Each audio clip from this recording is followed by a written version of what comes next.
ማለት አልገባኝም። ከዛን ሁሉ ውጣ ውረድ በኋላ ዳግም እኔን ጠረጠራችሁኝ?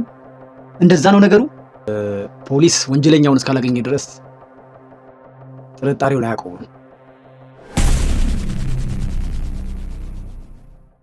አቶ በረካ፣ ዛሬ እዚህ ያስጠራንህ በሚስትህ አሟሟት ዙሪያ አዲስ ማስረጃ ስላገኘ ነው።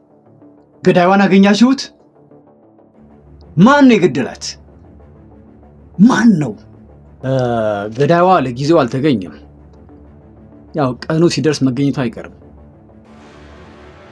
አቶ በረካ ግን የሚስትህን ገዳይ ጉያ ውስጥ ቢሆንስ ምን ታስባለህ? ማለት አልገባኝም። ከዛን ሁሉ ውጣ ውረድ በኋላ ዳግም እኔን ጠረጠራችሁኝ? እንደዛ ነው ነገሩ? ፖሊስ ወንጀለኛውን እስካላገኘ ድረስ ጥርጣሬውን አያቆምም፣ ይጠረጥራል።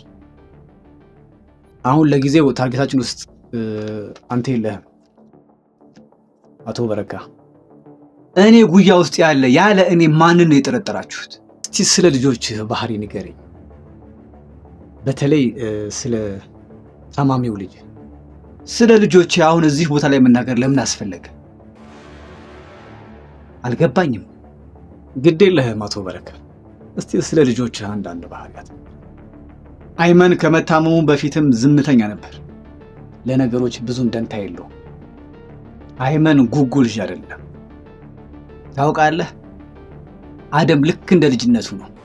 ችኩል፣ ውስጡ ምንም ክፋት የለውም፣ ቂም አይዝ። በጣም ጥሩ።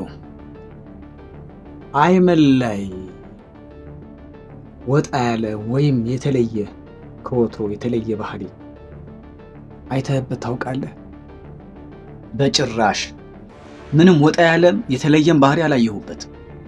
አይመን መናገር የማይችለው ከልጅነቱ ጀምሮ ነው? ከልጅነቱ ጀምሮ አይደለም፣ እናቱ ከሞተችለት ጀምሮ አይናገር አይጋገር፣ ደንዝዞ ቀር። ሕክምና አልተደረገለትም። ንብረቴን የጨረስኩት በአይመን ሕክምና ነው። ያሳዝናል። አዲስ አበባ ውስጥ አሉ የተባሉ ሆስፒታሎች በሙሉ ወስጄዋለሁ።